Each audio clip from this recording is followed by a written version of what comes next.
I'm just Nick, and this is the EWS Tri Logic II bass preamp.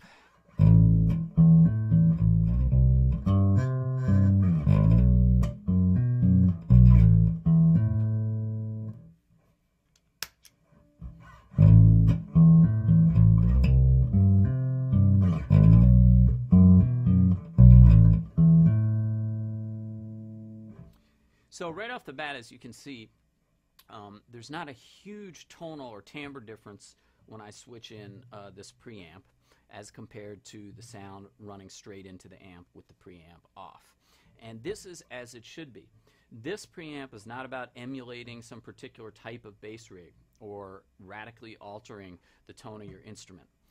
It's very much about allowing you to do some subtle but really important shaping and sculpting of your tone. And it's also about making your tone work in a lot of different contexts and perhaps plugged into many different types of rigs, both amplifiers and recording consoles. So you'll see that though the difference is subtle, it's definitely there. I have everything on this bass set flat. All the tone controls on the 112 SWR combo behind me set flat. We're mic'd with a stereo mic that's right over my head, so you're really hearing what I'm hearing in the room. And all the controls on the Tri Logic preamp are also set flat. So we're set in sort of the configuration that is least going to alter the tone. And the pickups on the bass are active, so there's no change in the impedance that the input of the amp is seeing when I turn this on or off. There's no question of highs being rolled off by the cable. Essentially, what you're going to hear is what the preamp circuit does in sort of plain vanilla mode. And so here's the sound without the preamp. And here it is, the preamp switched on. Again.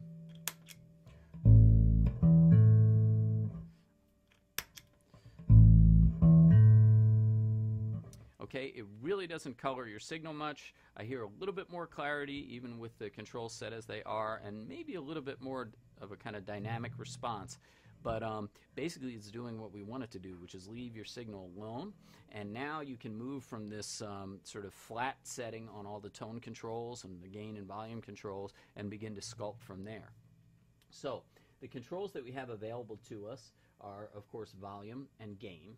And the gain control is not really going to introduce any clipping. It's just going to kind of give us, I mean, I suppose at some level it's introducing a little bit of harmonic distortion, but essentially we're going to hear that as a kind of fattening of the tone. So the super clean setting with gain all the way down and volume all the way up sounds like this.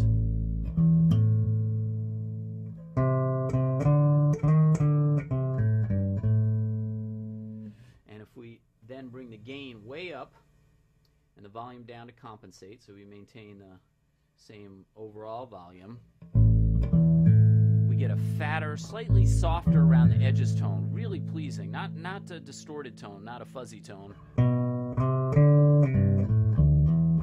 and a little bit of a different dynamic response, a little bit more compressed. So it's a subtle adjustment, but the kind of thing that, man, just really can make your day when you're working with you know, rented backline. You're playing maybe in a live mix that's very loud, and you know, you want to cut through, but you really want to sound like yourself. You don't want to start to sound exaggerated in any of the frequency ranges.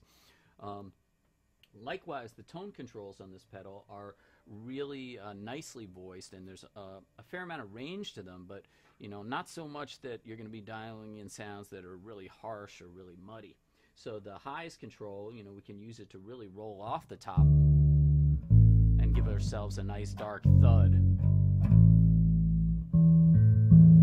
just with subtractive EQ, right? Not even adding any bass. Or we can really emphasize those upper frequencies.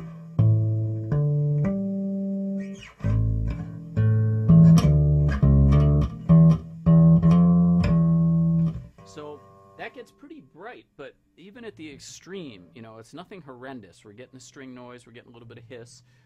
That's natural. You know, these are active EQ controls.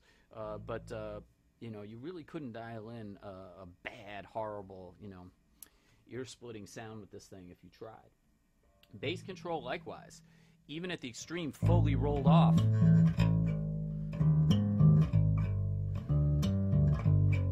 we're still playing bass. There's still bottom end there, and you could use this in a variety of studio situations where you really needed that bass to sit on top of a very big and extended kick drum, for instance.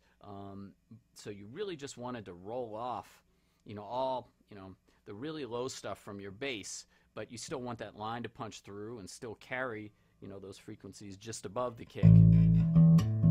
So you have that range, and even at the extreme there, you've still got some bottom end, but you've rolled off all the stuff that could potentially conflict with the low kick drum sound. And then at the other extreme, of course, we can get the amp input to clip because we have so much boost. But if we turned down the gain and turned up the volume, we could get a real kind of subby bass sound.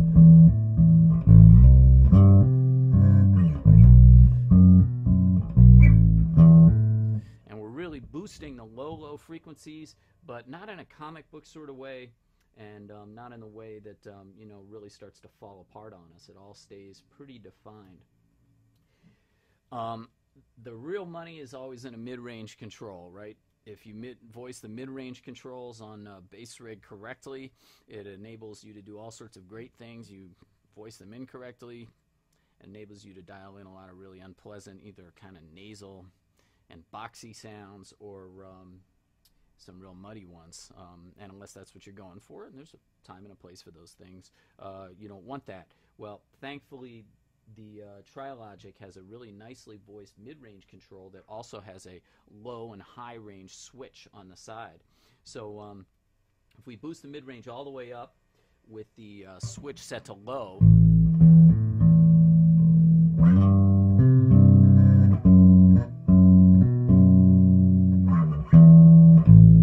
can you tell I'm really a guitar player? Yeah, probably. When I grew up, I do want to be a bass player. I've said that before, and I'll say it again. So that's where you get your growl, with the switch in the low position, and the mid-range control pretty far up. That's where you start to get your classic P-bass growl to really jump out at you in the high position.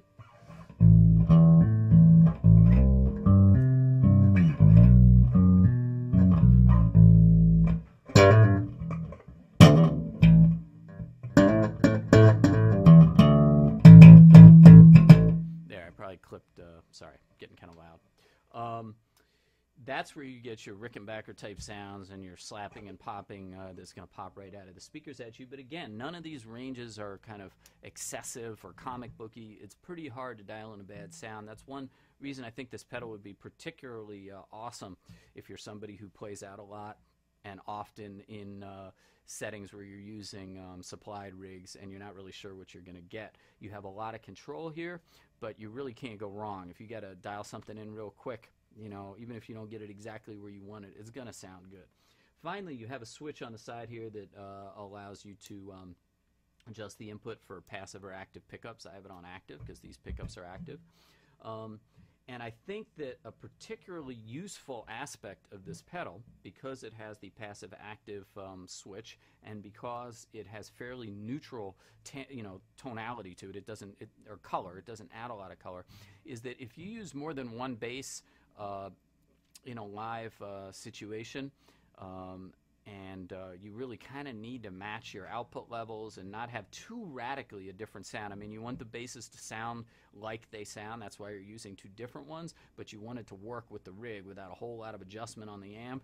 Man, it might just be as simple as flipping passive-active if you're switching between an active and a passive bass, or a couple minor tweaks here, and you can make, any number of different types of basses sound just fine, sound like themselves, but also work with the rig and the room. So I think that what this is really a player's preamp, and one that you can really depend on to give you control over your bass sound, regardless of what you're plugged into in terms of an amp or recording console or PA system, and all the while still maintain the basic tonality of your amp and sounding like you. And you want to sound like you because we want to hear you. That's who we want to hear. So get a hold of the folks at Rock and Roll Vintage. They are super cool, super nice, and they will hook you up with the EWS Tri Logic II bass preamp. I think I said that right. Until next time.